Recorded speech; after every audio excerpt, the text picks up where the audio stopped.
Tere! Selles videos tahaksin rääkida sellisest selfist, nagu seda on self, kus ma tundsin ennast sellisel moel,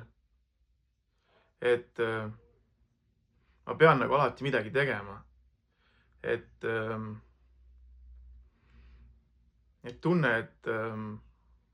ma olen justkui nagu miskil moel puudulik, midagi on minus nagu puudulikku või midagi on nagu puudu kogu aeg. Et kogu aeg vajadus midagi teha ja justkui läbi selle tegemise ma oleksin siis nagu rohkem väärt. Et muidugi lapsepõlves jälle mulle on seda ka peale surutud küllaltki tugevalt, et see on ka olnud nii, et mul on pidevalt nagu öeldud, et jälle sa ei tee midagi, et kogu aeg peab midagi tegema selleks, et sa üldse ellu jääda ja, ja see nagu pidev niisugune surve siis pani mind ka ennast nagu vaatama ja nagu justkui kodeeris sellise suhtumise iseendasse, et see rahutus, see sihuke allaviiv tunne, et nii kui ma jään istuma, lihtsalt olen, tuli see tunne kohe siis, et ma ei saa lihtsalt istuda, siis ma pean midagi tegema, et kuidagi eksisteerida ja ellu jääda. Et läbi minu elu on siis jällegi mind saatnud see rahutuse tunne, kogu aeg millegi tegemise tunne, et ma pean midagi tegema, pean nagu olema aktiivne. Mingis mõttes võib seda vaadata ka sedasi, et tegelikult kuskil sügavuses see on nagu loomulik ühtepidi, et mul see tunne oli, sellepärast et kuna ma langesin duaalsusesse ja lõikasin ennast sellest kontaktist lahti, siis see on paratamatu tunne, mis saadab kõiki inimesi, kes vähegi ennast nagu avama hakkavad või vaatavad enda alateadvusse, siis see tunne on olemas seal, et midagi on nagu puudu. Ja alates siis sellest, kui see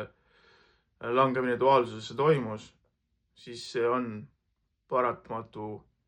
tunne, mis nagu siis saadab seda eneseteadlikku mina, seda osa minust, kes ma siis olen, kuna on lahti lõigatud siis see põhimõtteliselt, läbi lõigatud see ühendus minu kõrgema olemusega.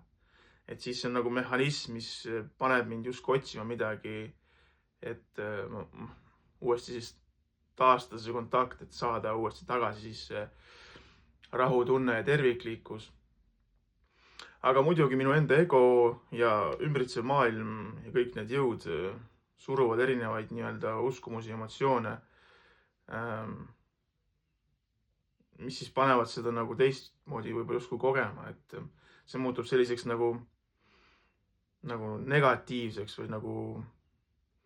madalale viivaks selliseks tundeks. Ja mingil etapil siis enda elus ma hakkasin nagu seda vaatlema, seda tunnet, et ma pean või seda mõtet, et ma pean kogu aeg midagi tegema, seda rahutust seal taga. Et ma õppisin olema lihtsalt, õppisin mitte midagi tegema ja püüdsin nagu leida seda rahupunkti enda sisemuses. Loomulikult jällegi see on protsess, mis võttis aega ja selleks, et sinna jõuda, kus ma sain nagu rahulikult istuda ja mitte midagi teha, lihtsalt olla vaikuses, kus ma ei lasnud sellel nii-öelda selfil üles tulla ja hakata ka seal vadistama, et mida sa istud siin põhimõtteliselt, et käi tööle või tee midagi, mis iganes, ma ei tea, mine korista seda või kohe vaja midagi teha. Et see võttis aega, see oli küllaltki sihuke pikaajaline protsess, loomulikult minu enda teadvuse muutus, minu enda vaimne kasv andis mul nagu rohkem võimalust üldse maha istuda ja lihtsalt olla neutraalne nagu kõige suhtes, mis mu enda sees oli ja mis mind nagu ümbritses. Ei olnud siis nagu oluline, millises füüsilises olukorras ma nagu olin, et kuidas see majanduslik seis oli, et ma õppisin isegi nendes tingimustes leidma selle rahu keskpunkti enda sees ja see oli nagu väga oluline. Ja see andis mul nagu siis võimaluse vaadata jälle tagasi enda minevikku, lapsepõlve, vaadata üle kõik need erinevad välised faktorid, mõjutused siis, mis mind mõjutasid, mis justkui siis samuti värvisid minu minapilti endast, kuidas ma peaksin tegema ja millisel kujul käituma, et üldse olla nagu, või et ma võiks üldse rahusse jääda ainult siis, kui ma võib-olla saavutan mingid asjad, eks, siis ma saavutan selle rahutunde. Aga see oli nagu illusioon,